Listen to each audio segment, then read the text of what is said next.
Hello again. I just wanted to say that I'm so glad to be here today. I left the windows open. I'm not sure that was a good idea. You can hear the rooster crowing. I'm really glad to be here. I'm really glad I'm doing this. I'm happy about it. I've just been looking forward to talking to you all week. So I think that's great. Today I'm going to tell you a bit about what I have on my needles right now, knitting-wise. First, for those of you who are following my chicken garden drama, where the chickens destroyed, or mostly destroyed, my front garden, we put up the fence. It was completely enclosed, though the fence isn't complete itself, but it's still enclosed. I went away last weekend. The chickens got in anyway, and they tore everything up. They tore it to shreds. I had been working really hard in the couple of days before I left to get things fixed up. I put in a bunch of new plants to replace the ones that had been killed. I did a bunch of mulching. I laid down paper first in between the plants as a weed suppressant and then put mulch on top of it. And it looked beautiful. It looked beautiful. I was so happy. It was just starting to really look like what I was hoping it would look like what I was dreaming about, what I've been dreaming about for the 7 years that we've lived here. And then they got in and they tore it apart, and it is an absolute wreck. It's awful. It's terrible. I'll include a picture in the blog post associated with this movie. I'm devastated. I'm embarrassed by how devastated I am, because I know it's just a garden, but it was a lot more to me right now. I really, really needed a space that was beautiful and felt well cared for and peaceful, and I needed to feel like I was accomplishing something. And kind of working in that space had been all of those things, and now it's back to square one. So that's where that's at. I'm sure it'll come up again in future garden-related podcasts. But today is about knitting, so let's start with knitting. I had been working on a bunch of projects. They were gray, which is one of my favorite colors. But we'd been having a lot of gray days, and I was feeling kind of sad, and it was just feeling monotonous. So I wanted to take a break. I don't know, a month or two ago, I took apart an old project and dyed the yarn with avocado. And this is some of it. I don't know how these are going to come out. I don't know how well you're going to be able to see. My camera does not adjust focus on its own, and I can't see what's being filmed, so I don't know until afterwards. I'm hoping I'll be able to see everything. So I dyed some yarn with avocado, decided I really needed to knit something with color. I'm realizing as I'm sitting here I completely forgot to look up the name of the pattern. Whoops, I'll put it in the blog post. So my little daughter, I love pink. Lately, I've been on a pink kick. I don't know why, but there it is. And so I dyed the yarn thinking I was going to make something for me. My 5-year-old little daughter thought, it's pink yarn, it must be for her. She's really cute, so she won. Actually, I'm trying to divide it up. I'm trying to make there be enough for both of us. She kind of wanted a sweater, but I already have a pink sweater on needles for her. It's currently hibernating because it's too difficult for me to knit right now, but it is well underway. So what I'm making her is a little scarf kerchief thing. Don't know how well you can see this, and I'll put the pattern name in the blog post. And yeah, it's not done. I was trying to decide what color trim to do around the edges, and I like the idea of a mustard yellow, which I didn't have, but I did have this, which is really pretty, kind of straw yellow. And then I was working on this right at the time when our Angelique tulips were blooming, and they had the pink on the outside and then some kind of creamy white and then yellow stamens on the inside. And I thought that was lovely, and I thought it would be a nice nod to the season to do that. So I did some white and then the yellow. I'm gonna rip back out the crochet, I think. Somebody already started doing that. I have some ideas as to, but somebody already started ripping it back out. When I was working with the white, I could only find one tiny ball, even though I knew I had more. And so I was really pulling it tight to do that crochet edging, and I think it will lay better if I redo it. I have since found the ball of yarn that I was looking for, so I have more, so I can fix it. I did, however, find that crochet is really hard for me right now, so I don't know when I'm going to fix it. I'm gonna see my mom next week. She crochets. Maybe I'll hit her up. Mommy, please do this for me. No, I'll probably just get around to it at some point in time. This is what I have left. I'm done with the pink. I'm not done with the project, but I'm done with the pink, and this is what I have left. So I'm thinking I should be able to make myself something to go about my neck. Like I said, I've been really into pink lately, but I don't really have any in my wardrobe. And I thought that maybe a little scarf or cowl or something like that would be a good way to experiment with it and see how I felt about it. So that's what I'm hoping to do with that. The reason I couldn't find the white was because it was still in a project bag that I hadn't unpacked from when I made this little mourning dove for my daughter Serafina for her 5th birthday. And it was called, the pattern was called, I think, Peace Dove. And I just looked at a bird book and tried to do some markings of a mourning dove on it. And then it has amber beads for eyes and a little felt beak. I love mourning doves. I have this weird thing about mourning doves. I just think they're lovely. I love how they are in pairs. I love how they sing in the trees. Yeah, we had one of our bedroom in a house that we owned years ago. There were always mourning doves nesting outside our window. It was just a lovely thing. I've always wanted yarn in the colors of a mourning dove, which sounds really weird, I think, probably, but if you think about it, like if it was like a dove gray base and maybe a little bit of off-white and maybe a few flecks of like an espresso kind of brown, and then the iridescence that you get, some buff in there, and then the iridescence that you get, you find pink, like a blush pink and a really pale blue. I just think that would be lovely all together, and something with a little bit of a halo, something a little hazy, and really, really squishy. That's a dream of mine, been a dream of mine for a really long time, is that yarn. So someday I'll either have to make it or maybe I'll find it somewhere. I think designing yarns would be pretty much my dream job. I'd love to do that. In my head, I actually have a whole line of yarns based on birds.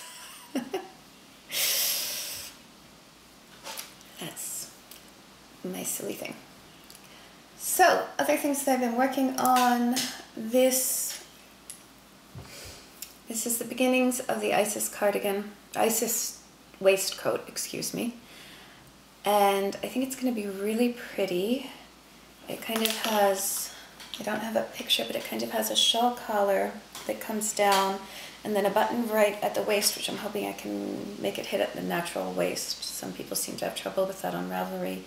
And then it flares out, kind of, I don't know if you can see this. So this is kind of the skirty part, and then it flares out to the side.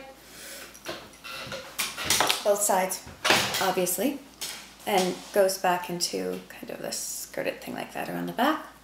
Honestly, blackberry stitch edging, which looks really pretty. The whole skirt, I didn't realize when I picked this up that the whole, I don't know why I didn't realize, I just wasn't thinking. The whole skirted part is in short rows. And I've just found that my brain cannot handle it right now. It's too much. Keeping track of which short row I'm on was just getting really frustrating. And instead of feeling like a relaxing, pleasant, stress-reducing thing, knitting was feeling overwhelming, and that's not what I wanted. So this is being put aside for the time being, and this is just Cascade 220 is the yarn, which is just a really, it's a fine, nice, basic yarn. I use it a lot. So this is being put aside, and what I picked up instead is over here. And this, oh, I stopped mid-row. So it's going to be harder to show you. Is the No Frills cardigan.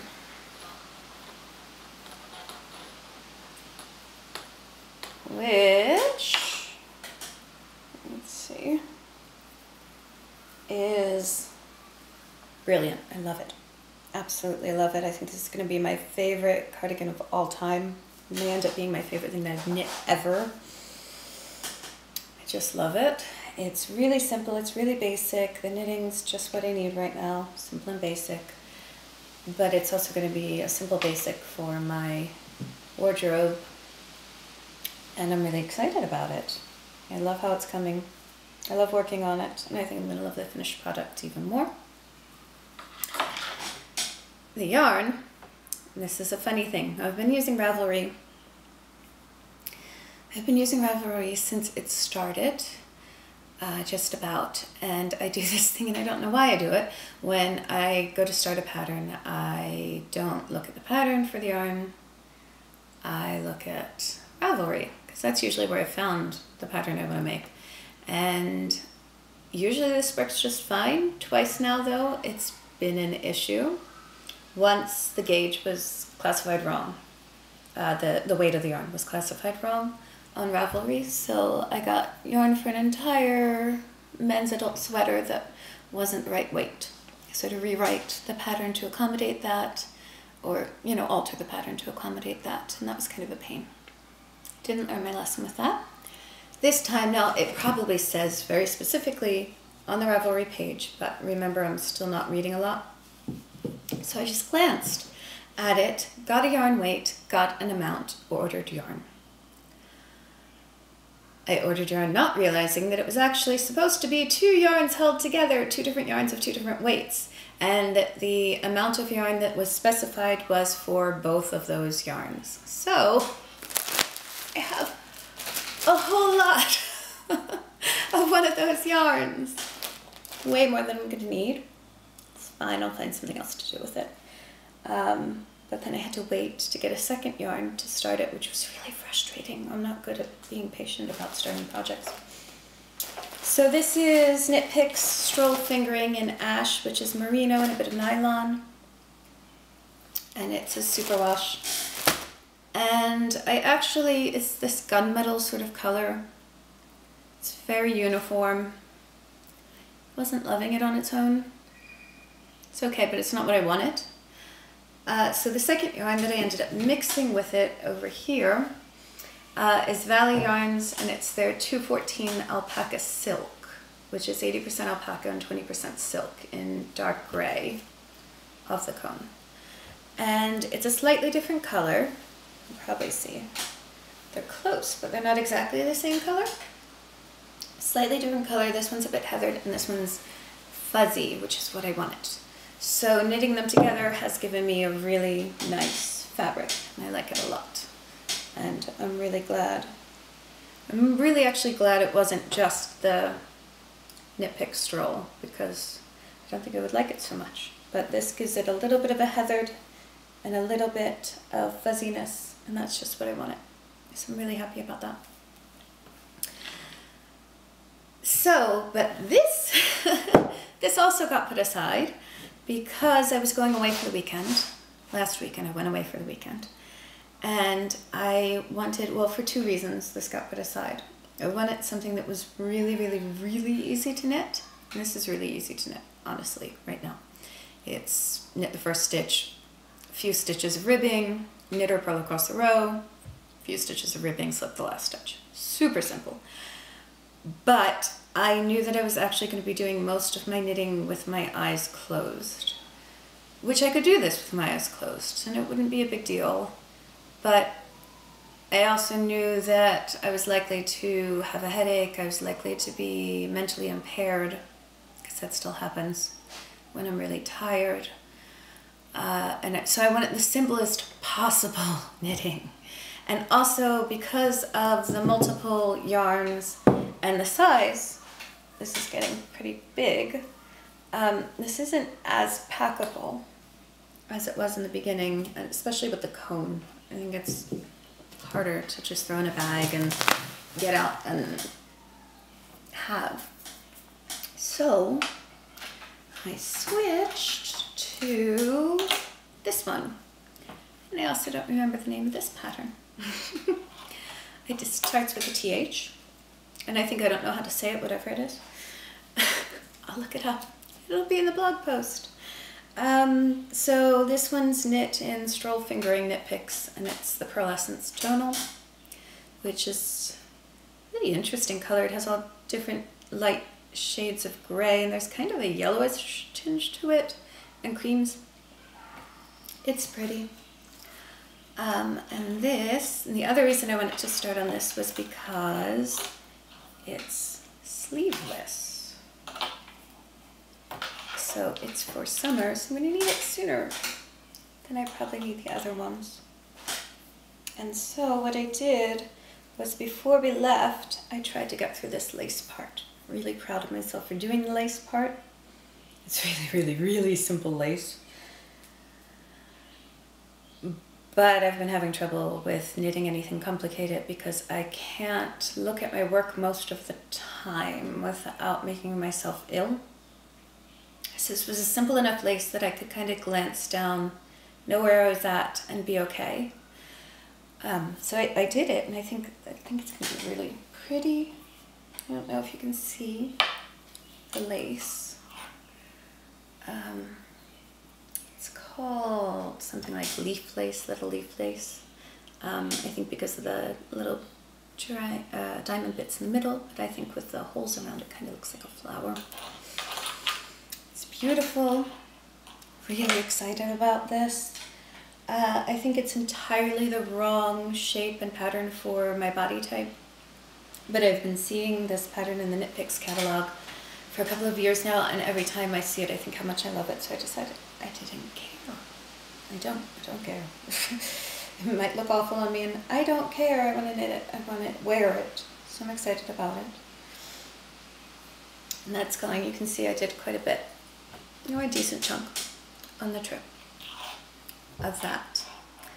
And how I did most of my knitting when we were in the car and things like that was like this.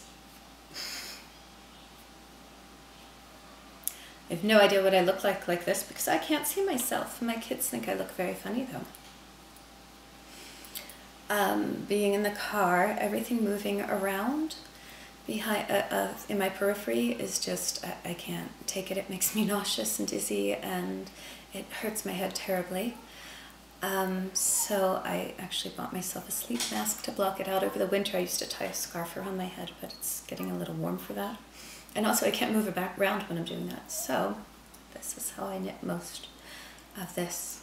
I have a friend who is hilarious when I knit without looking. She thinks it's just, I don't know what she thinks, but it's a big deal to her. Like, she asks other people, can you knit a sweater with your eyes closed? Because I made another sweater when I was first, you know, right after the concussion, I made another sweater, and I basically made the whole thing with my eyes closed. Almost, you know, look occasionally to see where you are, look occasionally to make a decrease, make sure everything's all right, but mostly not. And she thinks that's just crazy. It's not that hard. It's just what I'm used to. It's muscle memory. and I've been knitting for a long time and I knit a lot, so my hands know what to do. I don't need to look. So one thing that I want to talk about, not knitting, repairing knitting. I'm not good about mending. Sometimes I am, sometimes I'm not.